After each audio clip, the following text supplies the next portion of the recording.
आसंता 9 तारिख में कटक बारवाटी स्टेडियम रे भारत एवं दक्षिण आफ्रिका मध्य T20 मैच अनुष्ठित होगाई कमिशनरेट पुलिस पक्षर दैत्य नगरी कटक एवं भुवनेश्वर में सुरक्षा व्यवस्था को कड़ाकड़ी कर सुरक्षा व्यवस्था रे मोट 40 प्लाटून पुलिस फोर्स मुतयन एथर दलाचकटा नियंत्रण पाई स्पेशल टीम सहित ब्यारिकेड प्रस्तुत कर बेले द यूनिवर्स धाड़ी आरंभ हो एवं एथिपाई 5टी काउंटर रे टिकेट मध्य बिक्री करा जेबो। तेबे आसंता 3 और 4 तारिख रे ओसीएस सहित अनुबंधित संस्था को 10,000 टिकेट बिक्री करा जिबाकू तारीख धार्य होइता बेले 5 तारिख दिन 10 रु काउंटर रे साधारण दर्शकों पई टिकेट बिक्री करा जिवो।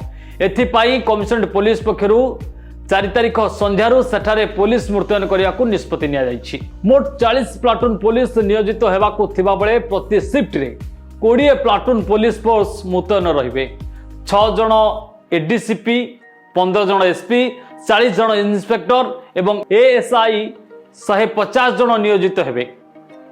भुवनेश्वर रे थिबा समस्त पुराना ऑफिसर ड्यूटी रे नियोजित करा जिवो एवं एथिरे एसपी एवं आईआईसी स्तर रे ऑफिसर माने मध्य रहिबे।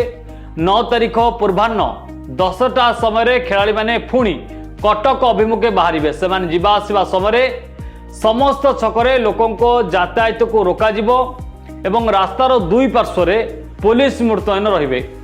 यातायात रे जेपरि किछि असुविधा न हेबो विशेषकर विमान बंदर मेफायर होटेल फैन जोन एवं स्टेडियम रे कड़ा सुरक्षा व्यवस्था करा जायछि।